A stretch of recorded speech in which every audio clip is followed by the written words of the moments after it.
부제가 있다면 내 안에 부정함 마주하기라고 정해 보았는데요. 이 제목으로 오늘 본문 말씀을 가지고 하나님의 음성을 들을 수 있기를 주님의 이름으로 축복합니다. 자, 오늘 우리가 읽은 민수기 19장은 현대인들에게는 매우 낯설고 불편한 단어들이 가득합니다. 부정함, 좋지 않은 단어죠. 또 사체, 죽은 시체를 의미하고 붉은 암송아지의 재, 또 진영 밖으로의 격리, 이런 단어들이 얼핏 딱 우리가 들으면 과학과 이성이 지배하고 있는 21세기에 이 고대 유대인들의 그 의식 같은 이 말씀이 우리에게 무슨 의미가 있을까라는 생각이 들 법도 싶습니다.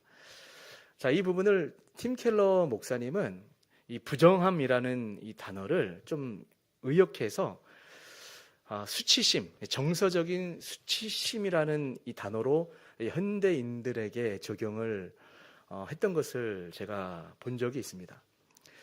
그러니까 무슨 말이냐면 이 민수기 19장 1절부터 22절까지의 말씀은 어떤 배경에서 지금 쓰여지고 있는지 여러분 아시죠? 이스라엘 백성들이 지금 행군을 시작했습니다. 우리 하나님께서 언약 백성인 이스라엘 백성들에게 십계명을 중심으로 한 언약을 주셨죠.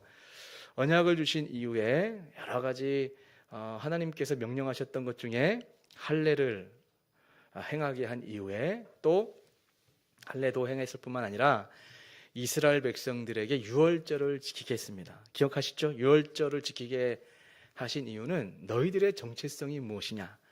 너희들은 스스로 구원한 존재가 아니라 하나님의 은혜로 출애굽을 한 언약 백성이다. 평생 내가 누구인지를 유월절 제사를 드리면서 꼭 기억해라. 십자가 중심 공동체다라는 것을 말씀하셨죠. 그러면서 유월절을 행하게 한 이후에 이스라엘 백성들을 하나님이 행군을 시킵니다. 행군을 시켰죠. 그래서 행군을 하지만 그 과정 가운데 이스라엘 백성들의 끔찍한 불신앙 사건을 마주하게 됩니다. 가데스 바니아라고 하는 그 지역에 도달했을 때 모세가 12지파 각 두령, 가장 지파의 최고의 리더라고 말을 할 수가 있겠죠. 에브라임 지파에는 이 여호수아가 왔고 유다 지파에는 갈렙 같은 각 지파에 내노라 할 만한 리더가 왔단 말이에요. 그 12명의 정탐꾼을 보내서 우리가 지금 가게 돼서 이제 차지하게 될 그 가나안 땅을 좀 익스플로어, 정탐하고 와라라는 게 명령이었어요. 다른 것들을 얘기하는 게 아니라 보낸 거죠. 그런데 40일의 정탐 사건 이후에 이들이 와서 보고가 뭡니까? 정말 이 주렁주렁 포도도 메고 오고 여러 가지 그 가나안 땅에 있는 곡식들을 보여주면서 야, 진짜로 젖과 꿀이 흐르는 땅은 맞더라. 진짜 살면 좋겠더라. 그런데 갈 수 없다. 왜냐? 막상 가보니까 여리고성처럼 견고한 성이 기다리고 있고 그들의 키와 군사력을 보니까 무기도 짱짱하고 철로 돼 있고 우리들은 이스라엘 백성들은 무기가 없잖아요. 무기라고 하면 하나님을 향하여 소리 지르는 거 이렇게 여리고성 무너뜨릴 때 7바퀴 돌 때 와 소리 지르면 여리고성가 무너지는 그러니까 좀 인간적인 눈으로 봤을 때는 야 우리가 저기를 정탐하고 우리가 이길 수가 있을까라는 객관적인 판단이 너무나 상식적인 생각이었겠죠. 이런 고백을 하니까 그 이야기를 듣고 사람들이 서로 원망하면서 우리를 출애굽시켜서 이 광야 땅에 들여놓은 이유가 여기서 죽게 하려 함이냐라고 결국 모세를 비롯한 리더십을 원망했지만 그때 갈렙이라는 사람이 등장을 하죠. 하나님을 노엽게 하지 마라. 하나님을 기뻐해라. 하나님이 기뻐하시면 우리는 분명 약속의 땅을 갈 수 있다라고 믿음의 말을 고백을 했건만 이미 대세는 기울어서 이제 여호수아, 갈렙, 모세를 돌로 치려고 하는 그 순간에 하나님이 등장을 하시죠. 그러면서 너희들이 하는 소리를 내가 다 들었다. 너희들이 하는 그 말대로 내가 되게 해줄게. 40일 동안 정탐하고 했는데 너희들 지금 불신적인 말했지. 내가 분명히 출애굽 시킬 때부터 내가 너의 하나님이고 너희는 나의 백성이고 내가 너희들을 끝까지 책임진다고 분명히 약속하지 않았느냐. 너희는 끝까지 믿음을 보이지 않는다라고 하나님이 대노를 많은 사람들을 이제 진멸하게 되는데, 하나님이 말씀하신 것이 하루를 1년씩으로 환산해서 40년 동안 너희들은 뺑뺑이 돌면서 1세대들, 즉 출애굽을 경험한 1세대들은 여호수아, 갈렙 말고는 다 죽을 줄 알아 라고 하나님이 말씀하신 거죠. 자, 그때 40년이라는 시간이 이제 지나가겠죠. 40년이라는 시간이 지나가는 동안에 이제 후대가 태어난단 말이에요. 이 후대들, 2세들은 이제 하나님의 인도하심을 쫓아 가나안 땅에 들어가지만 1세대들은 그 40년이라는 시간 동안에 시간차로 다 사람들이 죽어갔겠죠. 자, 한번 상식적인 상상을 해봅시다. 40년이라는 시간, 갑자기 한순간에 전염병처럼 죽진 않았을 테니까 나이가 있는 사람들 위주로 믿음 없는 보고를 한, 그러니까 여호수아, 갈렙 말고는 다 동조했다는 얘기인 거예요. 그러니까 다 죽임을 당할 때 하나님께서 행군을 계속 하고 있잖아요. 행군을 하다 보니 어제 어느 지파에 어느 권사님이 소천하셨대, 어느 장로님이 소천하셨대, 이런 소식을 들었을 거 아니에요. 그러면 법에 의하면, 율법에 의하면 거룩한 행진, 주님의 뜻을 쫓아 거룩한 백성답게 행진하지만 어떨 때 부정해지냐면 사체를 손을 대면 안 된다는 거죠. 근데 생각해 보세요. 어머님이 소천하셨어요. 아버지가 소천했는데 어떻게 할 거예요? 안 만져요? 만질 수밖에 없죠.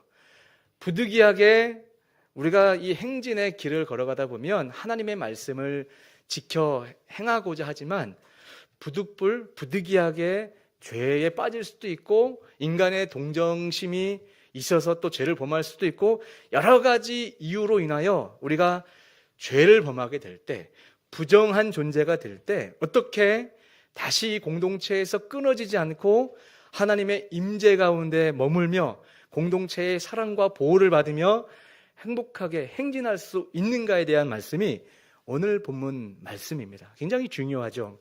자, 이렇게 주님은 이 민수기라고 하는 이 말씀, 또 출애굽기, 레위기 이전까지 하나님의 행진의 역사를 기록하면서 강조하고 있는 게 있죠.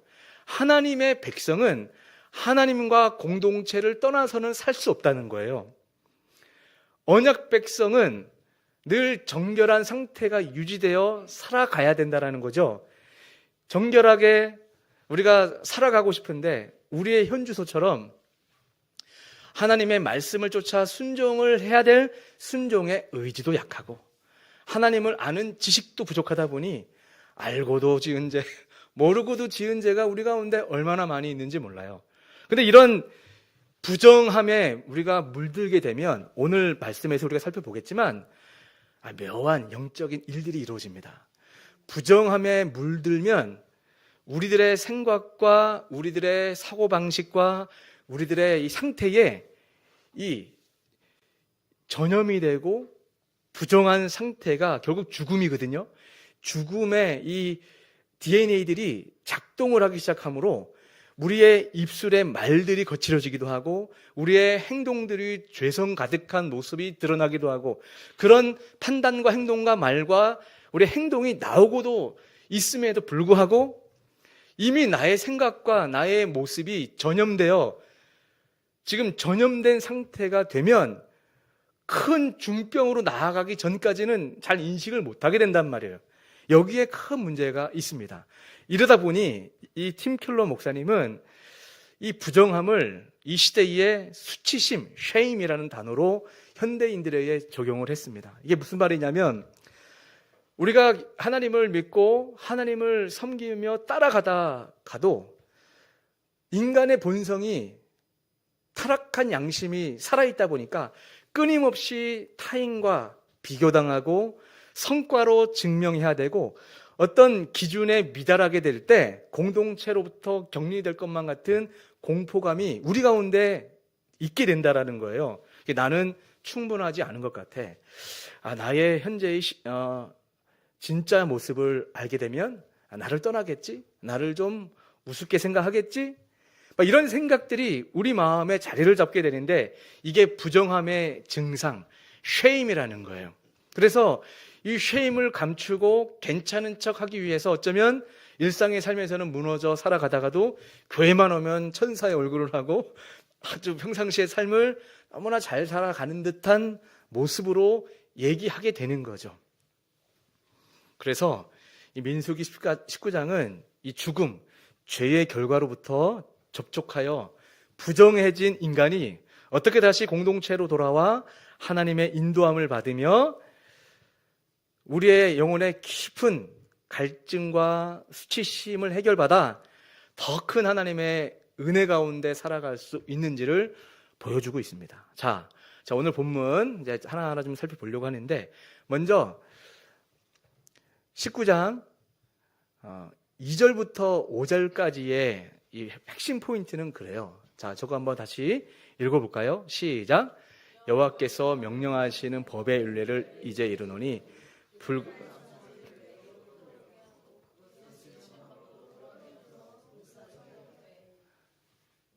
이거랑 맞죠? 지금 정리해서 여호와께서 명령하시는 법의 율례를 이제 이르노니 하고 붉은 암송아지를 4개로 끌어오게 하고 그것을 진영 밖으로 끌어내어서 또 불사르게 하라 이렇게 말씀하고 있습니다. 자, 지금 이게 무슨 말씀이냐면 흠이 없고 멍에 매지 않은 암송아지를 불태워서 제물되게 하라는 거거든요. 자, 요거 좀 주의가 필요합니다. 흠이 없고 멍에 매지 않은 암송아지, 이게 무슨 의미일까? 일단 먼저 붉은 송아지, 이 불다라고 하는 것은 피와 생명을 상징하고 있습니다. 그리고 흠이 없다라고 하는 이 말은 무엇이냐면, 그러니까 흠이 없고 멍에를 매지 않았다라고 하는 것은 인간의 부려먹음이나 죄의 종노릇에 오염되지 않은 순결한 상태를 의미하는 송아지입니다. 결국 예수님을 지금 가리키고 있는 건데, 이 송아지가 이 성막들에서 일반적으로는 제물로 드려졌잖아요. 거기서 번제와 소제와 각각의 제물로서 거기서 불이 태워졌지만 이 송아지는 영문 밖으로 나가서 지금 불태워져 죽임을 당하는 것을 볼 수가 있습니다. 이 제사가 단순한 종교의식을 넘어 부정한 자들이 삶의 현장 가장 깊은 곳까지 찾아가는 은혜임을 보여주기 위하여 자세하게 묘사를 해주고 있는 겁니다. 그리고 9절 보니까, 9절이 또 중요한데 제가 읽어드릴게요. 이에 정결한 자가 암송아지의 죄를 거두어 진영 밖 정한 곳에 둘지니 이것은 이스라엘 자손 회중을 위하여 간직하였다가 부정을 씻는 물을 위해 간직할지니 그것은 속죄제니라. 이렇게 되어 있습니다. 자, 이 9절에 이게 지금 잿물을 말하는 거예요. 송아지를 이제 불을 태우는 거죠.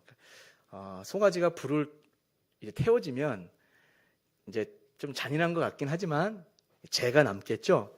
이 재를, 이 잿물이 있어요. 이 잿물에 섞는 거예요.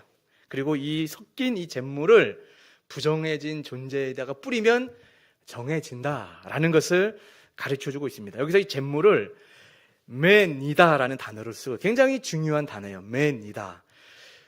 이 의미는 분리시키는 물이라는 뜻입니다. 즉 죽음의 오염으로부터 우리를 떼어내게 하는 물이다라는 의미입니다. 자, 그러면 왜 우리는 스스로 씻지 못할까?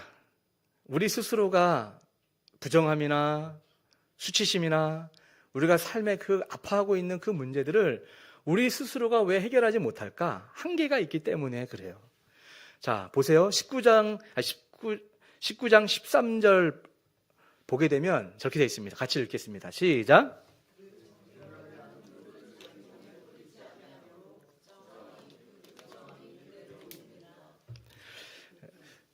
자, 이건 하나님의 우리를 향한 선포인데요. 정결하게 하는 그 물에 우리가 뿌림을 당하지 아니하면 부정해진다는 거예요. 그러니까 이것은 우리 인간적인 방법으로 내 생각대로 나는 정결해졌어, 나는 정결하게 될 거야 라고 한다고 되는 것이 아니라 주님이 분명하게 정한 방식대로 이런 방식으로 우리가 이 잿물에 그 물뿌림을 당해야만이 우리가 정해질 수 있다라고 말씀을 하고 있습니다.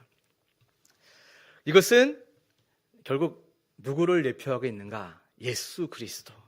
예수님의 그 십자가 사건, 예수님의 그 보혈이 결국 지금 예표되고 있는 정결한 물이에요. 이것을 어떻게 알 수 있냐면 히브리서 9장 말씀이 민수기 19장 말씀하고 아주 비슷하게 오버랩됩니다. 오늘 시간 있을 때 히브리서 9장을 집에 가서 찬찬히 읽어보시면 주님이 민수기 19장에서 그림자처럼 말씀하셨던 그 말씀이 예수님이 이 땅에 오셔서 십자가 지시고 십자가에서 달려 돌아가 죽으시고 피 흘리시고 찢기신 그 사건이 어떻게 성취가 되고 있는지를 보여주고 있습니다. 19장 11절부터 15절까지 말씀인데요. 이것도 저와 여러분이 같이 한 목소리로 읽겠습니다. 시작. 그리스도께서는 장래 좋은 일의 대제사장으로 오사 손으로 짓지 아니한 것 곧 이 창조에 속하지 아니한 더 크고 온전한 장막으로 말미암아 염소와 송아지의 피로 하지 아니하고 오직 자기의 피로 영원한 속죄를 이루사 단번에 성소에 들어가셨느니라. 염소와 황소의 피와 및 암송아지의 죄를 부정한 자에게 뿌려 그 육체를 정결하게 하여 거룩하게 하거든 하물며 영원하신 성령으로 말미암아 흠없는 자기를 하나님께 드린 그리스도의 피가 어찌 너의 양심을 죽은 행실에서 깨끗하게 하고 살아계신 하나님을 섬기게 하지 못하겠느냐.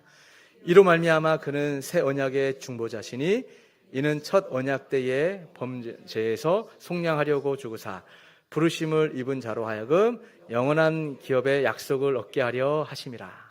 아멘. 자, 그리스도께서 이제 이 땅에 오셔서 지금 민수기에 예언되어 있었던 이 말씀을 이렇게 단번에 성취하셨다라는 거예요. 그러니까 우리의 믿음은 예수 그리스도의 십자가의 그 공로, 찬양 아까 고백했던 것처럼 십자가의 보혈, 그 하나님의 사랑을 의지해서 우리가 나아가기만 하면 물론 여기에 믿음이 필요합니다. 믿음을 담아서 고백을 하면 우리 하나님께서 우리의 영혼을, 우리의 육신의 연약함들을 정결하게 하시고 회복시켜 주시겠다라고 말씀을 하고 있는 것입니다. 특별히 14절이 중요해요. 14절 보면 하물며 영원하신 성령으로 말미암아 흠없는 자기를 하나님께 드린 그리스도의 피가 어찌 너희 양심을 죽은 행실에서 깨끗하게 하고 살아계신 하나님을 섬기게 하지 못하겠느냐.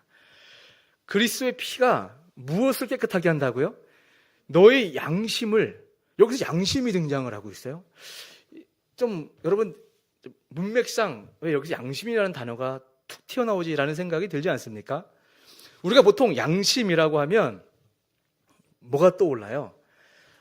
일반적으로 우리가 양심이다라고 하면 어떤 사물을 판단하고 우리 행동을 할 때 상식적인 어떤 감정, 뭐 이런 기준을 의미할 때 우리가 양심이라는 단어를 떠올리지 않습니까? 오늘 이 본문 말씀을 이 양심이라는 부분으로 지금 적용하고 결론 짓고 말씀을 좀 마무리하고자 하는데 굉장히 중요해요.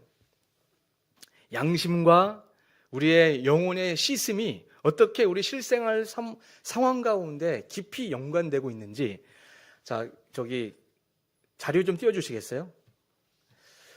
제가 얼마 전에 학교에서 공부를 좀 하고 있는데 기독교 강요 관련된 자료를 이제 읽어가고 교수님과 공부를 하다가 기독교 강요가 라틴어로 되어 있는데 3, 19, 15 이 포인트에 양심이란 무엇인가를 칼빈이 잘 정리를 한 것이 저는 확 와닿더라고요. 그러니까 우리가 보통 일반적으로 생각할 때 양심은 말씀드린 바와 같이 어떤 상식적인 판단, 저 사람 양심이 없어 할 때 비상식적인 어떤 행동을 할 때 양심이라는 단어를 쓰고 있는데 성경에서 양심이라는 단어를 등장을 시키고 있어요. 세상 사람들이 접근하는 방식과는 사뭇 다르고 우리가 지금 살펴봐야 될 이 양심이라는 단어가 더 본질적이고 아주 중요한 거예요. 세상 사람들이 말하는 양심은 조금 불명확하고 정확하지 않은 이해라고 생각할 때 이걸 좀 볼 필요가 있습니다. 다시 한번 기독교 강요가 어떤 책인가? 칼빈이 3번에 걸쳐서 기독교 강요를 쓰고 리바이즈를 하게 됩니다. 칼빈이 위대한 신학자라는 것은 누구나 다 인정을 할 수밖에 없죠. 그러니까 성경 사용 설명서와 같은 거예요. 성경 66권이 무엇을 말씀하고 있고 어느 포인트에서 이것은 무엇을 가리키고 있는가를 중세 인물이지만 지금 이 시대에도 칼빈을 능가하기 좀 찾아보기 힘들 만큼 위대한 종교개혁자이며 목회자이며 신학자였던 이 칼빈은 양심을 어떻게 적용했는가? 자, 띄워주시겠어요? 이제 보게 되면 이게 제가 한 건 아니고 제가 글을 사진하고 몇 장 줬는데 우리 인지자매가 AI에게 도움을 구했더니 멋있게 잘 만들어졌답니다. 근데 제가 이야기한 말들이 다 들어갔어요. 자, 이걸 보게 되면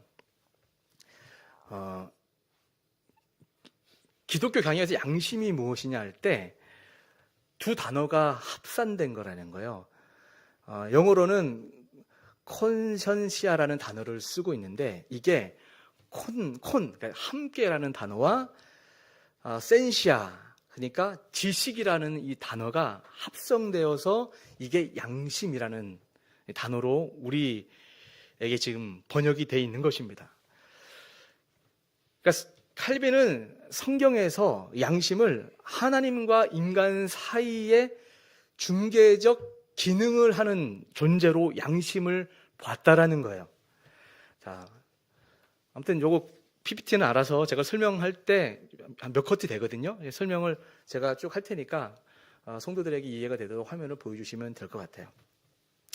자, 양심의 본질이 무엇이냐 할 때 양심은 숨길 수 없는 증인과 이 재판과 같다는 거예요. 다시 말씀드리지만 칼빈은 사람이 사물을 인식할 때 어떤 지식이 있죠. 일반적인 지식이 있는데 거기에 양심과 날카롭게 구분을 하고 있는데 인간의 어떤 인식적인 지식 플러스 양심의 감각이 있다는 거예요. 근데 이 감각은 굉장히 중요해요. 이 부분이 중요해요. 성경에서 말하는 양심이라는 단어를 쓸 때는 이 양심은 하나님의 심판에 대한 감각인 거예요. 내가 행동으로 인하여 죄를 범하게 되면 이 양심이 살아서 너 그렇게 살면 안 되지. 나 불편해. 이런 감각이 살아있다는 거예요. 양심이 찌르는 거예요. 그러니까 죄를 범하고 완전 범죄를 우리가 완수하고 살아가도 영화 같은 얘기들이 있잖아요. 나중에 자기가 몰래 어떤 사람에게 누명을 씌워서 아닌 척하며 살았지만 그 죄책감이 가책이 너무 강해서 경찰 찾아가서 자신들의 그 과거의 그 허물들, 잘못들을 낱낱이 신고하고 수감되는 일들도 있잖아요. 성경적 측면에서 이 하나님의 양심의 감각이 작동을 하기 때문에 그렇다라고 볼 수가 있는 거죠.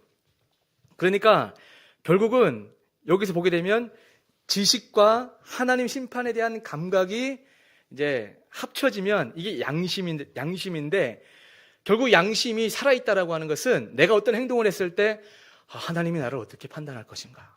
나 이러다가 하나님한테 벌 받는 거 아니야? 나 이런 일을 하니까 하나님 앞에 나 은혜 받는 거 아니야?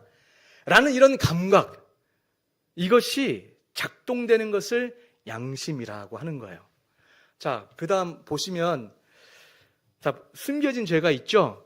근데 양심이 작동을 하니까 재판관의 이 법정에서 양심이라는 것이 작동을 하는 것을 볼 수가 있습니다.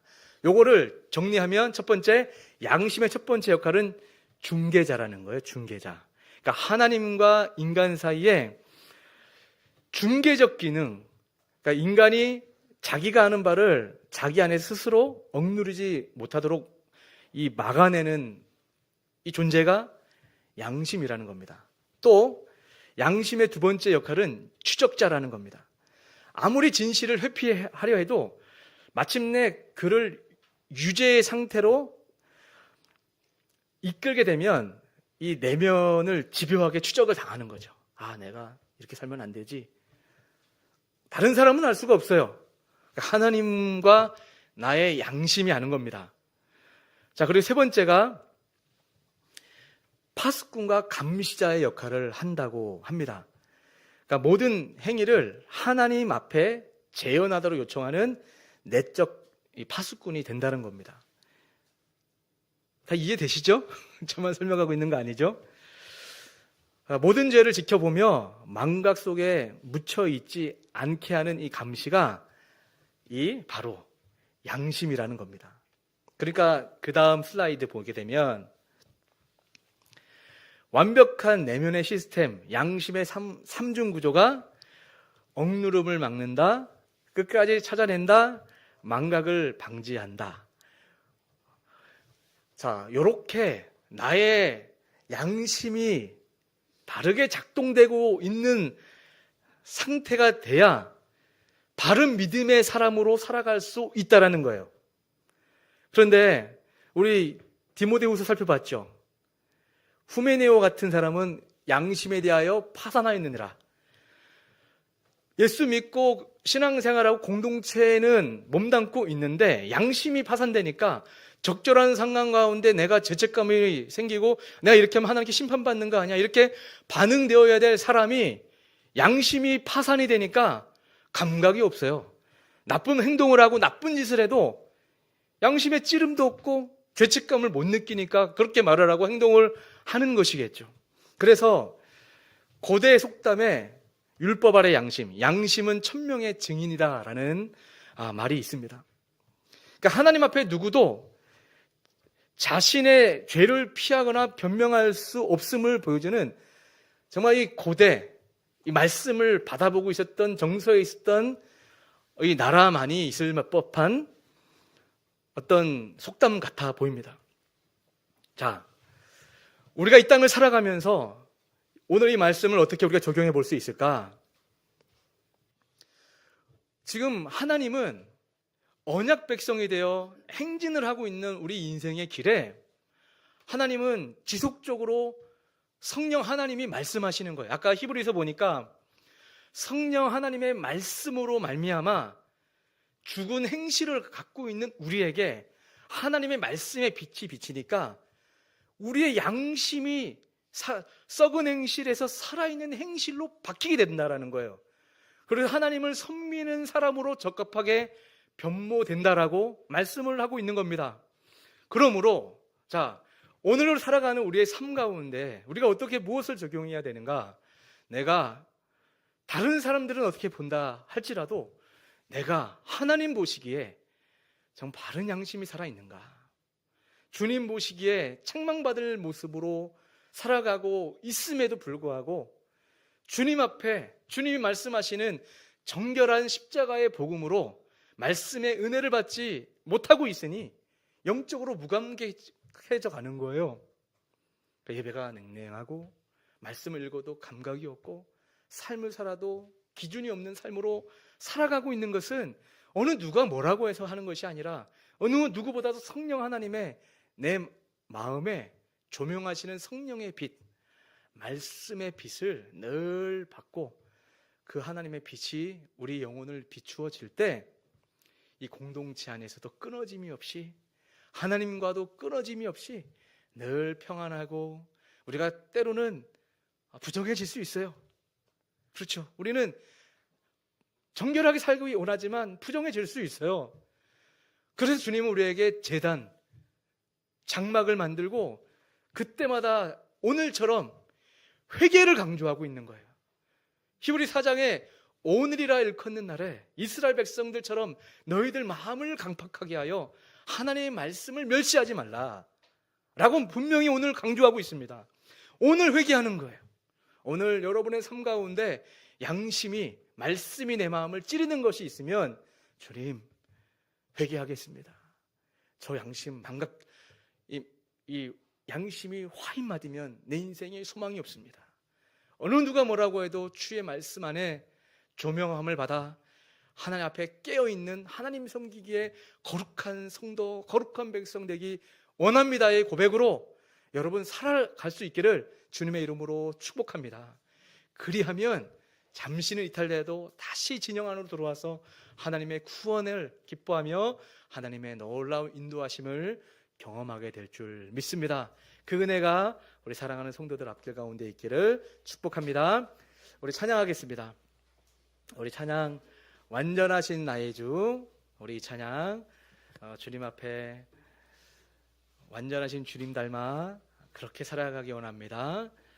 주님의 보혈로 우리의 양심을 일깨워 달라는 마음으로 우리 같이 고백하며 나가겠습니다.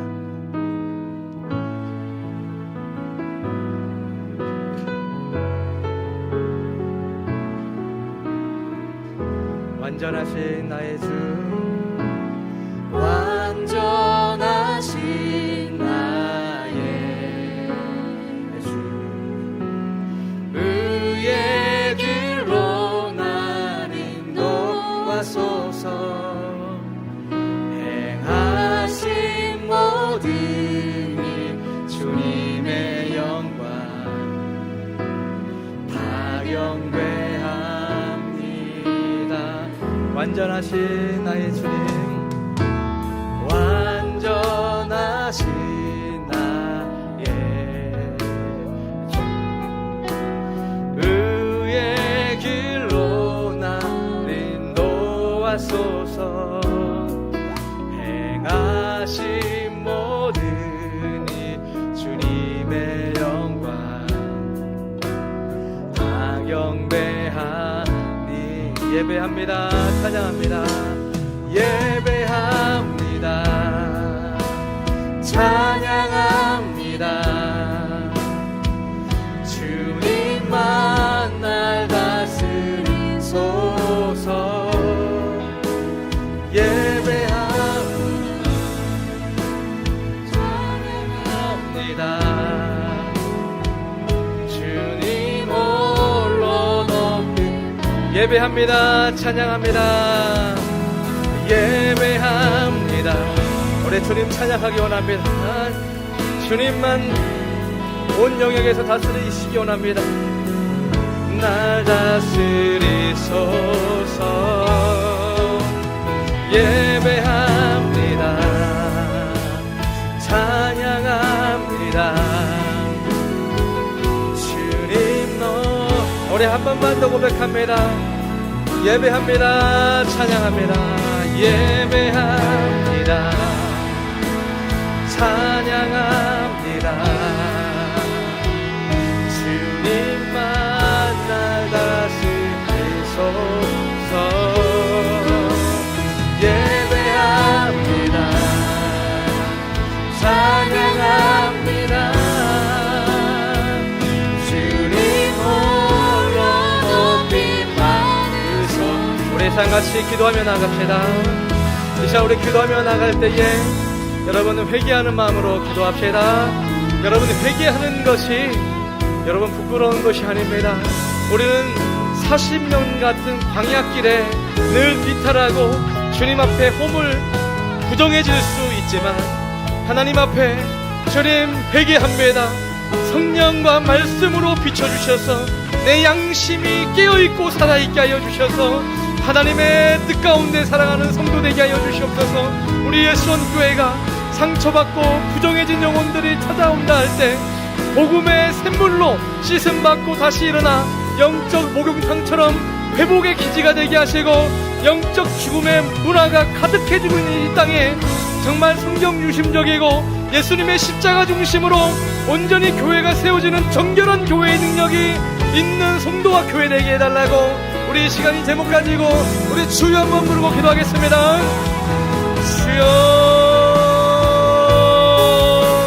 주여. 하나님 아버지 시간 기도하며 나갑니다. 하나님 우리 이스라엘 백성들이 하나님 광야 같은 인생길을 걸어가다 아버지 우리처럼 하나님 눈에 보이는 대로 아버지를 원망하고 우리 하나님의 신실하심을 의심하고 아버지 하나님이 가장 싫어하셨던 주님을 믿지 아니함으로 악한 모습으로 빠졌던 적이 우리가 얼마나 많이 있었습니까? 정말 우리 하나님께서 우리를 심판하신다면 우리가 아버지 어찌 주님의 임재와 주님의 언약 공동체 안에서 우리가 서로 사랑과 은혜를 누리며 살아갈 수가 있었겠습니까? 이 모든 것이 다 은혜이고 이 모든 것이 주님의 자비하심임을 믿습니다. 하나님, 우리가 아버지 어떤 사람과 어떤 상황이 뭐라 하던 간에 가장 중요한 성령 하나님의 말씀, 하나님의 성령의 조명하심으로 무너져 있는 나의 양심이 일어나기 원합니다. 나의 양심이 깨어있기 원합니다.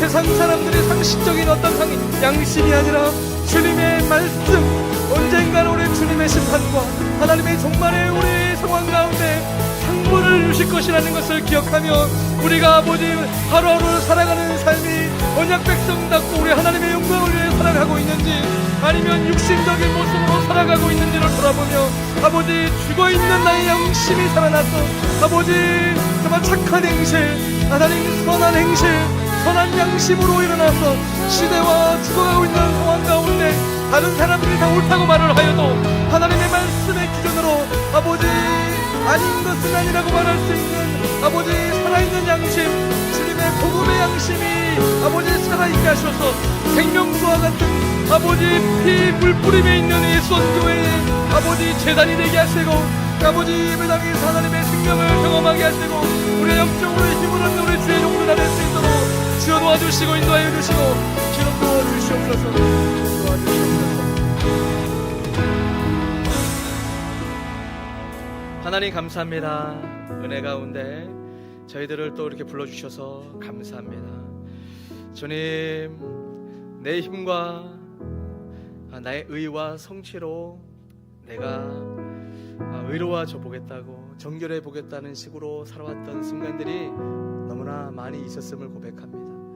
하나님, 우리가 아무리 애쓰고 우리가 다른 걸로 덮으려 해도 잠시는 위로를 주는 듯하나 결국은 주님의 십자가의 보혈, 즉 주님의 말씀에 입각하여 내가 정결함을 받고 내 영혼이 주님의 말씀에 조명을 받아 회개할 때만이 내 안에 샘솟는 기쁨과 평안이 찾아오고 내가 살아있음을 느끼게 되는 줄 믿습니다. 세상의 부귀영화 궁정에 살아도 내 마음에 주님이 주시는 참된 죄사함의 용서와 그 기쁨과 하나님이 주시는 참된 평안이 없다면 나의 믿음과 나의 신앙을 처음부터 돌아보며 다시 한번 바른 가치관과 기준과 바른 양심으로 모든 것들을 재정립하여 결국은 열매 맺고 주님의 은혜를 경험하는 우리 성도들이 다 될 수 있도록 축복하여 주시옵소서. 주님, 오늘 주님 앞에 나올 때 감사하여 주님 앞에 예물 올려드립니다. 이 모든 예물이 주의 영광과 나라 위에 귀하게 쓰이게 하여 주시옵소서. 또 우리 예수원교회의 영역간으로 아버지 지쳐있거나 아파하고 있는 성도 있습니까? 찾아가셔서 은혜의 하나님 잿물 아버지 그 물을 뿌려 주시옵소서. 영혼이 치료함을 받게 하시고 영혼이 병들면 육신이 병드는 거 연결되는 것임을 우리는 알고 있습니다. 우리의 영혼이 먼저 주님의 말씀의 조명함을 받아 먼저 영이 살아나게 하시고 힘을 얻어 육신 또한 극복할 수 있는 우리 귀한 주의 종들 성도들 다 되게 하여 주시옵소서. 우리 오늘 어버이 주일을 맞이합니다. 우리 사랑하는 예수원교회 어버이들 계십니다. 이들을 축복하시고 이들의 아버지의 믿음을 기억하시고 지금 그 자리를 지키시기까지 또 자녀들을 키워가며 또 교회에 덕을 끼치고자 할 말 못할 말 아버지 여러 가지 어려운 과정들도 계시겠지만 우리 하나님의 위로가 이들의 마음을 위로하셔서 지금처럼 앞으로도 귀한 우리 믿음의 리더십들이 정말 아름다운 믿음의 덕을 선전하는 교회 될 수 있도록 하나님 정말 귀한 어버이로 끝까지 아버지 걸어갈 수 있도록 축복하여 주시옵소서. 감사드리며 예수님의 이름으로 기도합니다.